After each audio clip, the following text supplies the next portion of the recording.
በአትሌት ቀነኒሳ በቀለ ፖሊቴክኒክ ኮሌጅ የሶስተኛ ዓመት የአውቶሞቲቭ ኤሌክትሪካል ኤሌክትሮኒክስ ሶስተኛ ዓመት ተማሪ ነች። ሰላማዊት ተመስገን ፊልዱን ሆነ ተቋሙን ስትመርጥ የጓደኞቿ መልካም ግፊት ነበረበት። እርሷም ተቋሙን ከተቀላቀለች ጀምሮ ለመማር ማስተማር ምቹ የሆነ በግብአት የተሟላ መሆኑ በአግባቡ ትምህርትን እንድትከታተል ረድቷታል። በምትመረቅበትም ዓመት ደግሞ ኮሌጁ የአይሶ እውቅና ማግኘቱ ምርጫዋ ልክ እንደነበር እንድትገነዘብ አድርጓታል። ግቢ ወይ ደግሞ በአትሌት ቀነኒሳ ኮሌጅ በመማሬ በጣም ውጪ ተምሬ በመውጣበት ሰዓት ተቀባይነት እንደማገኝ ተስፋ አለኝ። ምክንያቱም እንደ አፍሪካ የሚታወቅ ትምህርት ቤት ስለሆነ ትምህርቴን ጨርሼ በመውጣበት ሰዓት ጥሩ የስራ እድል እንደማገኝ ተቀባይነት እንደማገኝ እርግጠኛ ነኝ። ተቋሙ ከተመሰረተበት ከ3 አስርት ዓመታት ጀምሮ በርካታ የሙያ ተማሪዎችን አፍርቶ ውጤታማ ዜጋም አፍርቷል። በግቢው ያለው የተሟላ የተግባር ላይ መለማመጃ ቁሳቁሶች ጀምሮ እስከ አሰልጣኞች በቂ እውቀት አግኝተናል የሚሉት ተማሪዎቹ አሁን በተፈጠሩ እድሎችም ከዓለም ሀገራት መሰል ተማሪዎች ሊያፎካክራቸው የሚችል እውቅና መኖሩ እንደጠቀማቸው ነው። ግቢውን የመረጥኩበት ምክንያት ግቢው በጣም አሪፍና ዝነኛ ግቢ ነው። በጣም ቀደምት የሆነ ግቢ ነው። ለዛ ነው የመረጥኩት።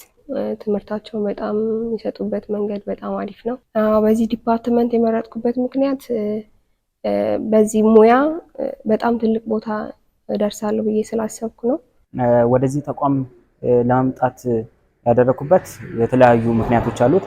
አንደኛ ትምህርት ቤቱ በዓለም አቀፍ ደረጃ እውቅና ስላለው፣ ሁለተኛም ደግሞ የተሻሉ መምህራኖች ስለሚገኙበት የተሟላ እቃም ስለሚኖረውና የተሻለ እውቅና ስላለው በብዙዎች ዘንድም እውቅና ስላለው በዚህ መሰረት ነው ወደዚህ ትምህርት ቤት ለመምጣት የፈለኩት ማለት ነው። ኮሌጁ በቂ ማሰልጠኛ ስፍራ መኖሩ፣ በቂ ክህሎትና እውቀት ባላቸው መምህራን የተደገፈ ስልጠና መስጠቱ በዓለም አቀፍ ደረጃ እውቅና ካላቸው ኮሌጆች ጋር እንዲወዳደር አድርጎታል። ኮሌጁ የአይሶ እውቅናን ለማግኘትም ካለው የመመዘኛ መንገዶች አንዱ የሆነውን በቂ ስልጠና የመስጠት ማሟያን መርጦ ለእውቅና በቅቷል ብለውናል። የተቋሙ የአይሶ ታክስ ፎርስ ቲም ሊደር ዳምጠው ሊየው የእውቅና ባለቤት መሆኑ ለሰልጣኝ ተማሪዎች ብቻም አይደለም ትሩፋቱ፣ አሰልጣኞችም ለተለያየ ስራ አጋጣሚዎች ወደ ሌላ ሀገራት ቢያቀኑ የሌላ ሀገር ዜጎች ከሚከፈላቸው ክፍያ እኩሌታ ያገኛሉ።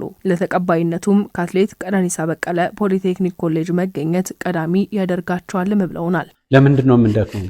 ምን ይሰጠናል? አንድ ቅድም እንዳልኩት የሚሰጡ ስልጠናዎች በሙሉ ሁሉም መምህር አንድ አይነት ነው። በአንድ ሲስተም ነው የሚሄደው። የተለያዩ መምህራን የተለያዩ ትምህርት ቢያስተምሩ የሚሄዱበት መንገድ አንድ አይነት ነው። ኢንዱስትሪ ኤክስቴንሽን አለ የምንወጣበት፣ ያንን አንድ አይነት ነው የሚሰሩት። ሁሉም አንድ አይነት ሲስተም ተከትለው ይሄዳሉ። አንድ ሁለተኛ ደግሞ ይህን ስናደርግ ስልጠናው በምን ያህል ይሄዳል፣ በምን ያህል ብቃት ይሄዳል የሚል የሚዘጋጁ አሉ። እያንዳንዱ ፎርማቶች አሉ። እነኛን በብቃት መካሄዱን የምናረጋግጥበት ቼክሊስት አለ።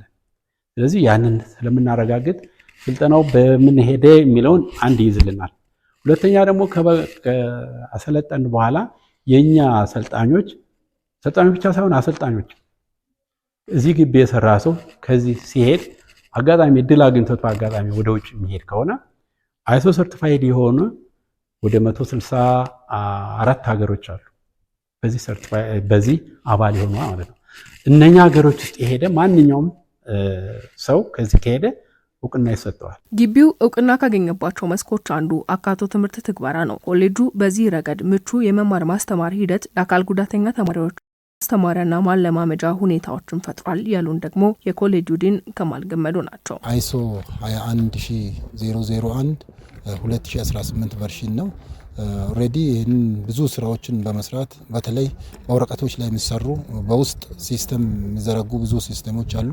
እነሱን ከሰራን በኋላ ያው ጥሩ ስራዎችን ለመስራት ኢቭን የሰልጣኞቻችን ቅቡልነት በደረሱበት ኢቭን ስታንዳርዳቸውን ለመጨመር የሚሰጠውን ስልጠና ኢቭን በዚሁ ባለን ዞን ኦር በኦሮሚያ ሀገራችን ብቻ ሳንገደብ እንደ ዓለም አቀፍ የሚወሰዱበት ቅቡልነቱን እንዲጨምር ብዙ ስራዎችን የሚያሰሩ ስራዎችን ነው እየሰራን ያለ ነው። በአይሶም አንዱ ሪኳየርመንት ምንድነው?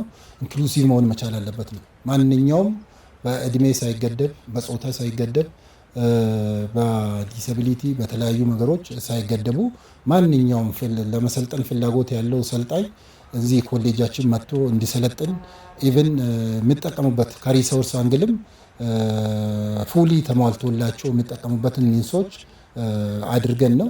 ይህንን ስናደርግ ቅድሚያ የምንሰጠው ለሰልጣኞቻችን ነው።